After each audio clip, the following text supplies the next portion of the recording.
Thank you for those interesting ideas. Our next presenter, I'm looking forward to this since I teach a course on globalization, translanguaging, and social justice. So I'm looking forward to see what Cyril Reyes says about this. He'll be talking about teaching in a time of crisis and the opportunities to inspire social activism. Hello. I'm actually quite intimidated by the fact that there's so many people here today. I wasn't expecting a lot of people, and I wasn't expecting my daughter to be here with me as well, and a dog. So if you hear other noises, I'm very sorry. Let me get started by sharing my screen. And okay, just looking. Usually in class when I'm using Zoom, I try not to look at the chat unless I really have to. So and I look at the chat because usually that's where the problem questions, like, oh, teacher, you're not sharing something. So if I happen to ignore your question, just forgive me and I'll check afterwards. So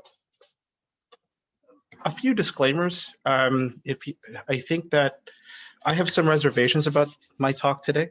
And I think the first one is because the title of the actual paper, and last year when I wrote something for KOTESOL, I think that it was just a germ of an idea that I wanted to convey. And I think I would like to begin by actually saying that there is some form of equivocation, meaning that there are kind of two things that I would like to say at the same time that kind of contradict each other. And one is that, yes, there is a reason for us to take up a social justice cause, and yet at the same time, there is a reason for us to exit out of it. And it's really balancing those two reasons, and basically that's my talk today. And it's a clarification of this kind of ambivalent attitude towards social justice, at least from the perspective as educators.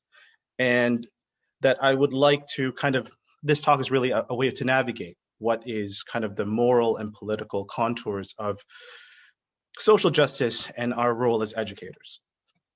So before this talk, let me just impose a condition. When I use pronouns like I or we or you, it's not as citizens, it's as educators. So I kind of like to bracket this conversation that I'm not talking about citizens or as people, but our role as educators in the classroom.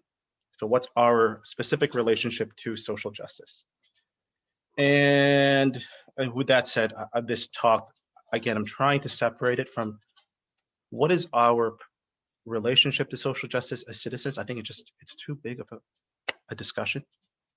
And I'm not in a position to actually kind of give you a satisfying answer. So at least with that, all those disclaimers, today's talk is social justice and education. And there are three I would like to call them hats. Okay, there are three hats that you can put on as an educator. And I try to come up with statements that best represent each hat. And I would like you guys to actually think about which statement you're the most comfortable with in the classroom. So it's not as citizens, so not at home when you're watching CNN or MSNBC, but when you're dealing with students, which one are you the most comfortable with? 1, 2, or 3? And I guess that's pretty much what my talk is about today. It's not about you as citizens, but you as educators. The first one is I teach my students, and I'm also a social justice warrior, and I've met a couple of these people, and they're lovely people. Number 2, I want to believe in social justice, but I'm afraid that talking about politics will only create problems. And I guess I've met people who are like that as well, and sympathetic to number 2, actually. Number 3, I'm not comfortable talking about social or political issues. And again, there are plenty of people who are like that as well. Now, I'm going to come back, and hopefully you guys remember which hat you like to put on, 1, 2, or 3. I'm not going to start right now, and I'm just going to kind of fill in the gaps where what I submitted to in print to Dr. Kent.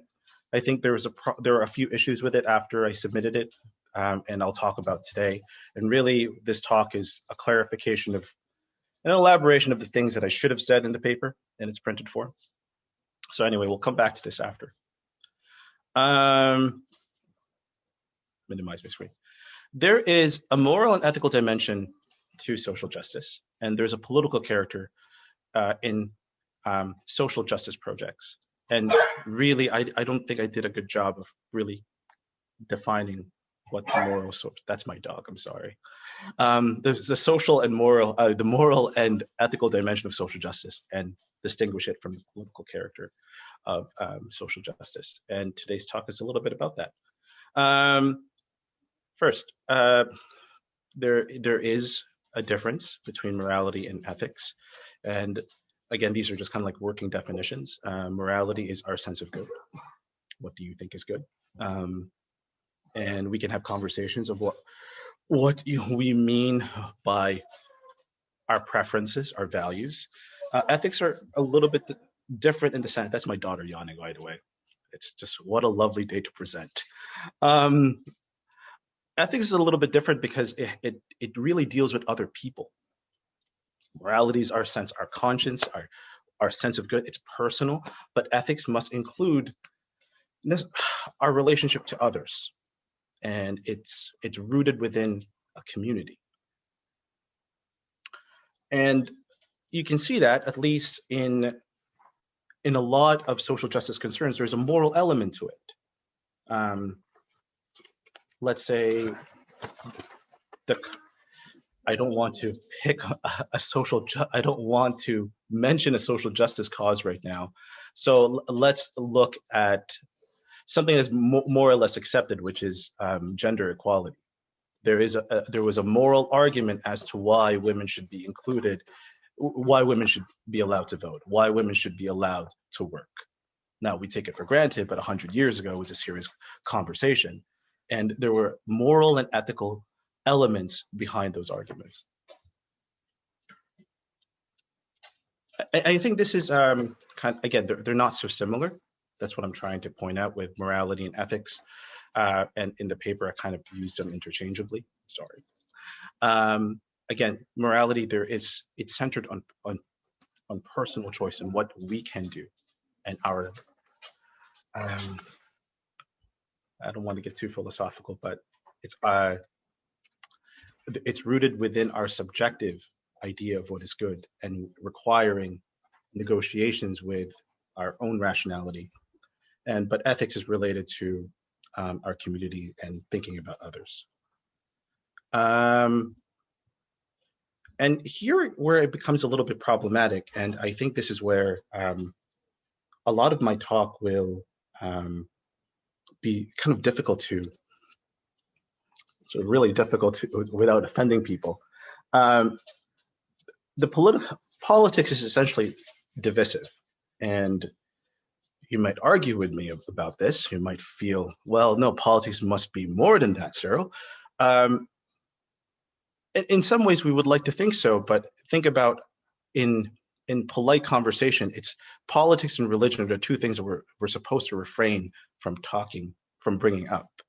In polite conversation, we don't bring up politics. We don't bring up religion. And why is that? Because you are in danger. If you do speak your mind, you might entail offending somebody. There is something very tribal and adversarial about politics.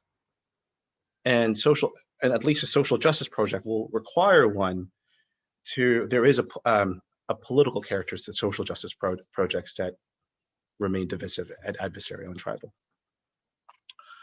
And so what exactly are certain types of political questions? And you can think of politics as being determined by groups. That's why it's tribal. The second question, it's a little bit uncomfortable, but it's a question that if you happen to gravitate towards conservative media circles, it is really a question that they ask repeatedly. Like, how does our community survive? And again, it's an uncomfortable conversation because it is rooted in tribalism. But and politics is not supposed to be not supposed to be comfortable. Something I did not say in the paper is that, politics, I guess these questions, what I'm trying to kind of convey is that politics is the sphere of belonging. Which group do you belong to? And the discussions of identity politics are really rooted in which group do we identify with, but which groups do we actually belong to? Now, after all of these kind of definitions, I can go ahead and probably talk about the heart of today's talk. As teachers, we're not actually morally obligated to pursue social justice projects. And it's something that I would like to make clear today. And it's kind of like the first proposition. And what I mean by this is that it is very difficult for us to consistently and rationally justify how a teacher should pursue a social justice project, whatever it may be, from a moral standpoint, okay? From what is our sense of good. And there are kind of three reasons that, or three possible points that I would like to point out as to why it's morally inconsistent or it's morally unjustifiable. And let me skip ahead by showing you there is no moral justification for teachers to be propagandists. And I think number two is pretty much the heart of it. It's very easy in a liberal democratic society for a teacher to go up and take up the social justice cause. But in a situation where there is political oppression and where people are under duress, it's very difficult for us to say a teacher has the moral obligation to be a martyr. And that's where it becomes really problematic to state that teachers have a moral obligation to take up a social justice cause. So number one, again, this is not criticizing the content of whatever social justice project, but number one, the teacher is just a propagandist, right? Whether a servant of the state or a servant of a cause. Number two, they are endangering their life, or they are endangering their students' life. Number three, this is the one I kind of recently thought about. There's nothing wrong with being a preacher or being an activist, but in many ways, the message can be easily lost. And this is the one where I had a hard time kind of justifying in the end, but what I wanted to point out was there is no moral justification for us to be a mouthpiece, to be the person out in the street with a megaphone. And I mean, that's pretty much the third point. So that's the first proposition. We are not morally obligated to take up a social justice cause. And the second proposition is that social justice, if we take up a social justice cause, it is essentially a political act. And let me, I just missed something. I actually forgot to give you guys another definition, but it's okay. I forgot about it. Let's just go with proposition two. This basic idea is that, I forgot this one. Kind of messy today. Okay, so the pursuit of justice is a political act. So when we undertake a social justice project, we have the intention to speak truth to power, and we are engaging in kind of adversarial behaviors. And this is the part where I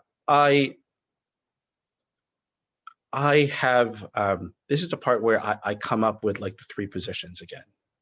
And as educators, if there is no moral obligation for us to be social justice actors, and if it's essentially a political act, then what is it? What are three different ways for us to navigate?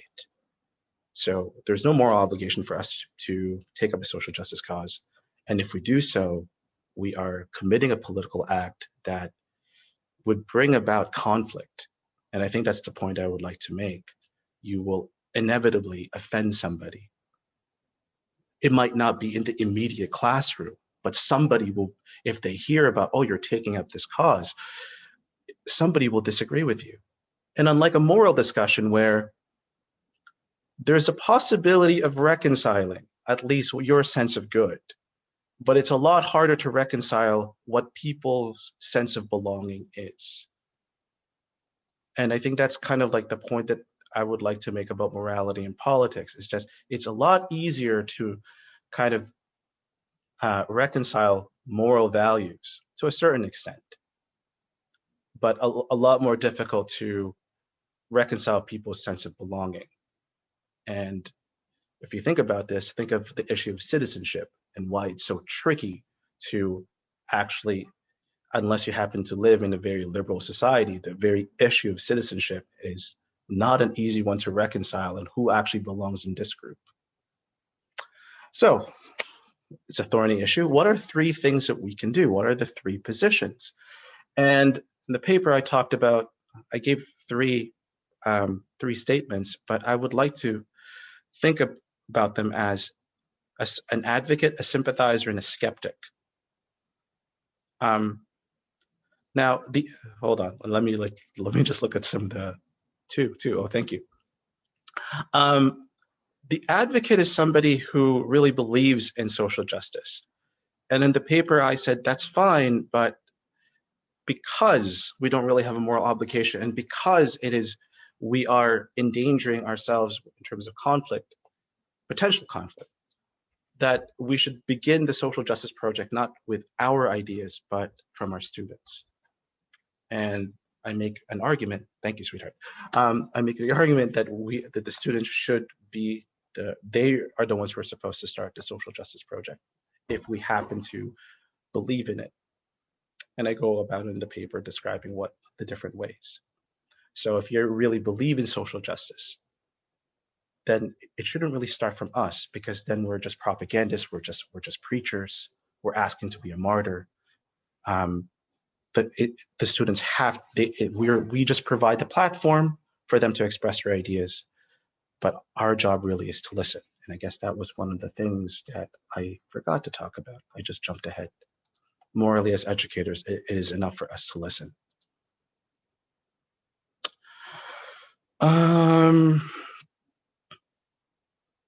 Next, so that's the advocate, the sympathizer. And I guess originally I wanted to do a poll, but I decided not to. And I had a suspicion that number 2, and as I can see from the comments, people have said that they feel they were sympathetic to number 2. I think that, the problem that I started with the paper, and I didn't bring it up in today's talk, is that social justice has been very politicized, and for many good reasons. But there are ways of speaking, or at least discussing social issues without the kind of political problems that entail. Give me 1 second.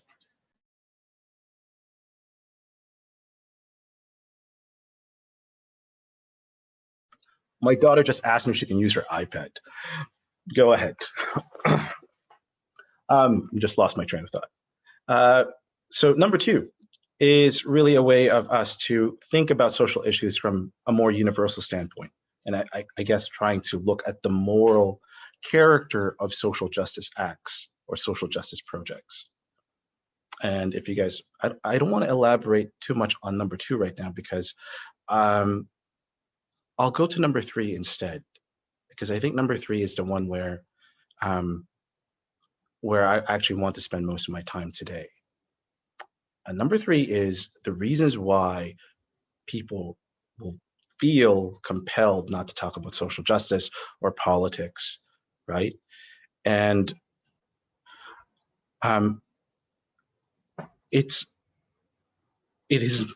actually because we don't have the moral obligation to take up social justice causes.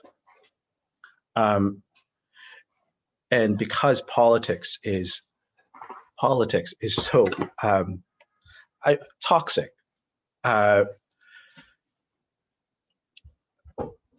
It's probably enough that you are a good teacher and that you are fulfilling your civic requirements. And I think that's kind of what is lost today. It's not so much here in Korea, but if you pay attention to the news in America, the news in Canada, there are kind of militant forces that are trying to shape education from both left and right. And the default position really is to stay away from these very loud, clamoring voices.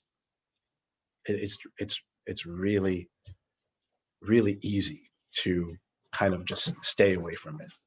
And that's why I'm going to spend most of my time talking about number 3 today. And the reason for it is when I was trying to make this presentation, there was this quotation from Nelson Mandela. I didn't create this. This was just the last slide. And originally I was going to end this talk and just talk a little about Nelson Mandela, but I don't really know anything about Nelson Mandela. And I'm like, oh, I'll be such a fraud if I talk about it. So instead, I'm going to stop sharing my screen a little bit. And I'm going to, if you have time, and I know you guys are very busy, but if you happen to have time in your busy schedule, I recommend the lectures by Isaiah Berlin about the origins of Romanticism. And the link that I just shared with everybody, it starts at 37 minutes. You don't have to watch it right now, but you can watch it later. He talks about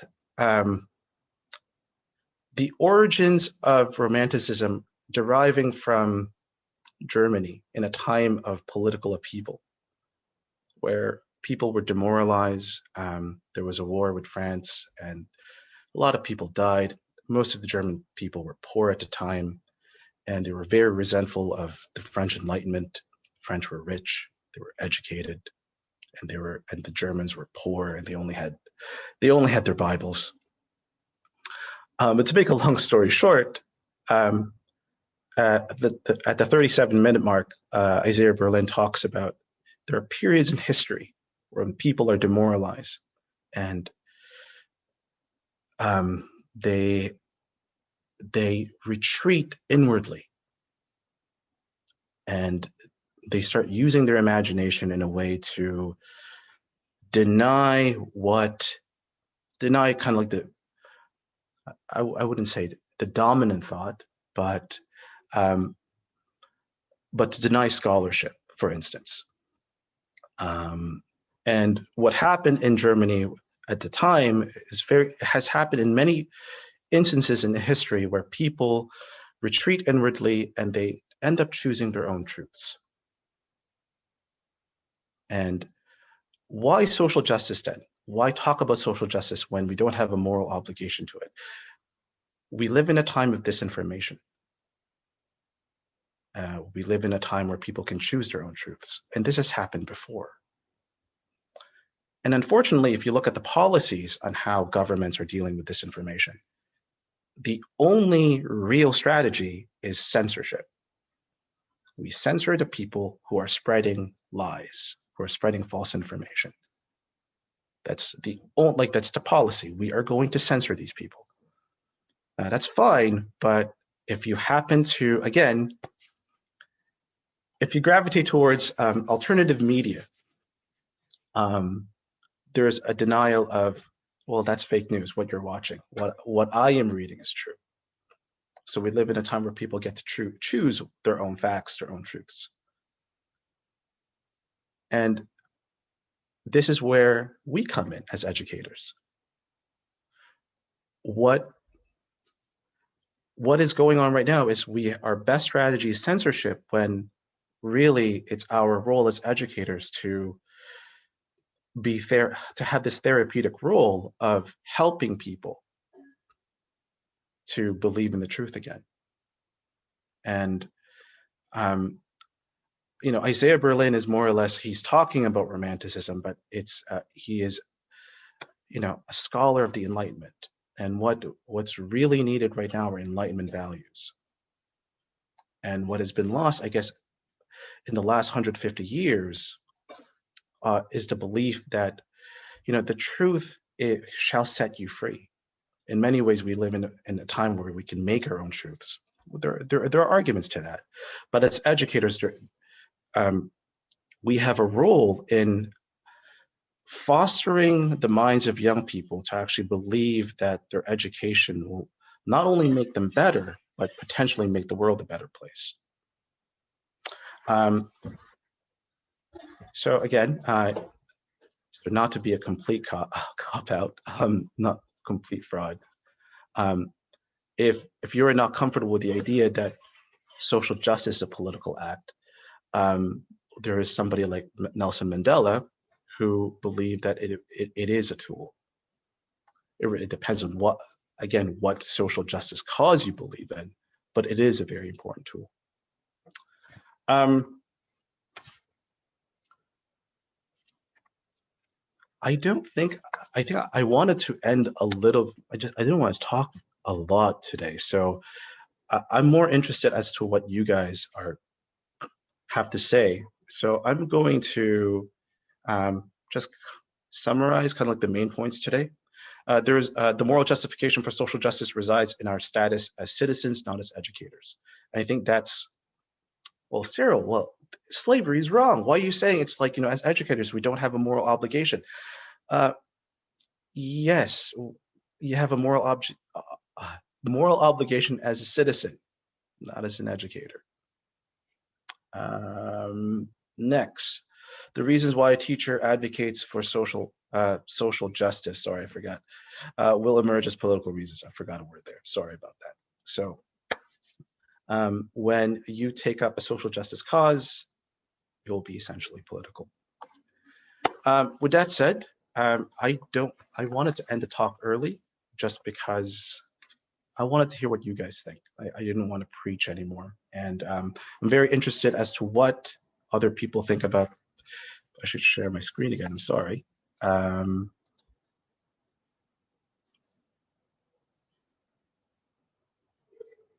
There we go. There are 3 hats that I spoke of before and wanted to hear what you guys think. 1, 2, or 3. Okay. I'm going to check my chat now and see. Okay, good. All right, thank you. So, Mark, Professor Love, if you don't mind, I'm going to point you out because you're the one who teaches. No. So, as an educator, Professor Love, 1, 2, or 3?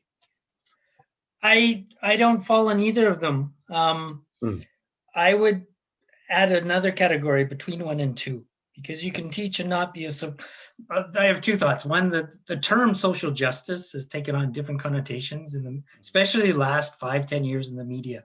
It's really taken on its own act. It's very political, as you say, and it's very loaded. I think you can teach and not be a social justice warrior, which tends to be very prescriptive. And that's one thing I teach my students, is that it's more a Freirean type position, where the problems have to come from the students, where often social justice and social justice warriors, they're telling the students how to think about certain issues. And that's what I'm opposed to. I think the students need to raise the issues, and Freire had the idea of make the problems come from them. What are their problems? What are their issues? And that's the kind of social justice I'm about. Yeah, just to process what you're saying, I think that the students, we provide the platform, but it's up to them. They're the ones who are going to be the agents. Yes. Yeah. Okay. Here's kind of how do you feel about, what do you say to somebody who like, let's say number 3, because I think number 3 is the one that fascinates me the most, the one who doesn't want to talk about it, right? And there are a whole bunch of reasons as to why people are silent, right? And let's talk. Let's pick what happened last year. I think it was last May, in the United States, when people were rioting, and it was very difficult, at least to stay away from it in social media. What would you say to an instructor who happens to, he doesn't even, like, forget not talking about it with his or her students, but doesn't want to talk about it at all? Like, what do you think? Somebody who just doesn't want to say anything. I was asking you, Professor Love. Yeah. Okay, that's fine. They're fine to take that position. We all have to figure out our own roles, and we all have certain different strengths as educators. Okay. Anybody else? I got a question. Wayne, can I call you out, Wayne? Do you mind? I haven't spoken to Wayne Finley in a while. It's been a while. So it's been a while. Presentation there. I think I'm more lining up with Dr. Love there, where I definitely let my students discuss any topics. In fact, we have, similar to at Woosong, you have Star English. We have what is called English Cafe, where students sign up for different conversation topics. In fact, on Monday, I've got about 6 hours of it because of the final exams coming. And 2 topics I list on there that I say, hey, if you want to talk about it, sign up, are politics and religion. But my perspective on this as an educator, I try, unless they specifically want it in the one-on-one conversations, I try not to force them into my position or persuade them to follow a certain viewpoint. It's more about getting them to express their beliefs, making them think critically on it, and making sure if they believe whatever they believe, it's something they've carefully thought about. I have a question for you, Wayne, and this is this is something that happened to me recently. I was sharing an office, and a colleague of mine, I was listening to, I couldn't help but listen because they were very loud. And my question is, imagine if you were in sharing an office and you heard an instructor kind of preaching. Preaching what? Well, like they were instead like of the Bible, or not social justice issues. Yes, exactly. So, like you and Professor Love said, like, well, I will let the students, like, they will lead the conversation. But my question for you is, how about if you happen to witness a teacher who is leading the conversation, and what would you like say? Leading it with their students or leading it with coworkers? No, students. It's a Zoom class. Well, that depends if I'm in a role like an administrative role. For example, I used to have one at Woosong where I would observe teachers, and I believe unless I think it's probably changed now, but on the classroom observation form, it would say, don't discriminate against students based on their identity, different beliefs. I think you'd have to really examine case by case. So if the teacher is clearly discriminating, as you see it, against a particular group or against that student, then you would have to talk to the teacher, say this is not acceptable.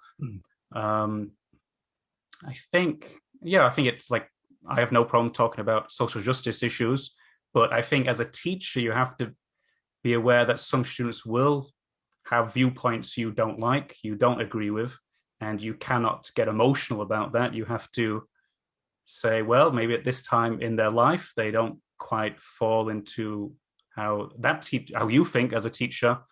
Maybe later they'll change their opinion, but as a speaking teacher, I want to give my students the chance to speak, to express themselves, and not have to worry about so much, is their opinion politically appropriate or not?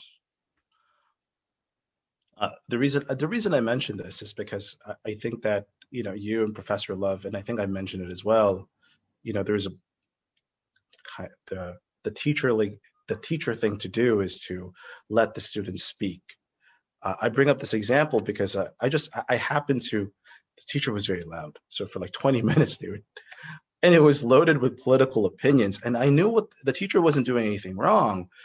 The teacher was trying to inspire the student to think critically, right? To kind Like, of so they really, were asking open-ended questions, or they were trying to persuade the class to follow a certain view. I think that's how yeah, I it was. might differentiate. So I just happened, like, if you, because I know you're a teacher trainer, and if you happen to see a teacher and that's their technique to kind of make the students think critically, they start, they start offering their own opinions to kind of generate this, to inspire the students to create their own opinions. I guess I think that's okay, but the teacher has to really emphasize that it's their personal opinion. People might disagree with it. Students are free to disagree with it. The issue I see is when a teacher says this is the right opinion, and if you don't agree, you're wrong. So I don't know what that teacher was doing in that particular case. If it's open-ended, well, this is my belief. Do you agree? Do you disagree? That's fine. Let's discuss it. Then I would say no problem as a teacher trainer. But if the teacher's saying, this is what I believe, you've got to believe this. If you don't do it, maybe there's an insinuation, maybe you won't get the best grade in the class, you're going to upset the teacher. That could run into all sorts of problems. I don't want to bring up kind of like what he or she was saying. It was more like it was they were giving an opinion, and I think as long as it's said it's an opinion, it's the teacher's opinion, you're free to agree or disagree. Then as long as it's not an extremely insulting or controversial opinion, like the topics in Korea. I've seen students get upset when a teacher was running a debate class, and I believe 2 of the debate questions were started with Dokdo belongs to Japan, and also something to do with comfort women, which is a big sensitive topic in Korea. And on the subway train home, I was sitting near students, and they were saying, why did the teacher talk about Dokdo? Dokdo belongs to Korea. Why are they talking about comfort women? This really upset me. So that's where you can run into issues. If it's maybe a controversial area, very sensitive area, very emotional, and if the teacher has not presented it or articulated it well enough to say this is an opinion, it's just a hypothetical example. Thank you, Wade. You bring up a lot of good points, and I think that what you said about if the teacher's just giving their opinions and they're not trying to actively change the student's opinion, I think that's fine. I think just to contextualize, the teacher wasn't trying to change the student's mind. The person was just giving their opinion and trying to inspire the student to kind of think, because they were just giving one-word answers. So the teacher was desperately trying to get something out of their students. So it came from a place of trying to provoke critical thinking, discussion, rather than I really want students to believe what I believe. Then I think that would be fine. Well, for me, I think the danger of doing that is that it's kind of like a free association. We're just speaking, and it's unedited. And if somebody happens to just walk in, it's like, well, what are you talking to? If you're an observer, right? So that's one thing I want to talk about, because it's actually really difficult to just create a platform and let the students speak, because there's a lot of silence. They don't really know what to say. They probably don't care about politics at all. And because, like you're saying, you want to model examples, you want to show, hey, you can talk about this. But yeah, in my regular classes where I have 20 students doing speaking, I don't always bring political and religious questions in. That's more like they can choose it. It's optional in the one-on-one conversations. And when I do go through a certain list of discussion questions, I might put some examples in there that might be related to social justice issues, but there's examples of other questions, and students are free to discuss the ones they want to discuss. So I'm not forcing them to discuss issues they might be uncomfortable with. Thank you very much, Wade. I'm just going to look at some of the messages.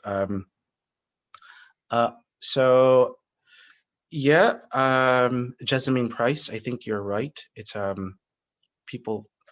It's a lot. 3 is like the safest choice. It's not to stay silent. And in some places, people are unfortunately targeted, right? Dr. Love already talked about it. There has been a shift, this paradigmatic shift in the last decade or so, where social justice it's almost a pejorative. Like, you're a social justice warrior. Like, you don't want to be a social justice warrior. Yeah, I keep my opinions, but I ask students what they think about it. Yeah. I'll be honest. I don't teach social justice. I have one project in the semester where I ask the students to talk about a social justice issue or a social issue. I don't even say justice, a social issue. And this kind of talk, it was David Benetti. To what extent can a teacher speak for nature and encourage green activism in the classroom? When I do my social issue project, half of the students talk about the environment. Like, half. They don't talk about racism. They don't talk about equality. They talk about the need for changing our habits in response to climate change. So yes, I don't advocate. Again, creating the platform, let the students be the advocates. I don't. I try not to give my opinion. And I think Sun Suk talked about that. Yes, in some countries, educators either support tyrannical governments or stay silent. Yeah, like, it's very easy to advocate for social justice in a safe place, but very different if you happen to live in a tyrannical government. Myanmar, for instance. I don't know. I would try. A range of. So this is David Kent. I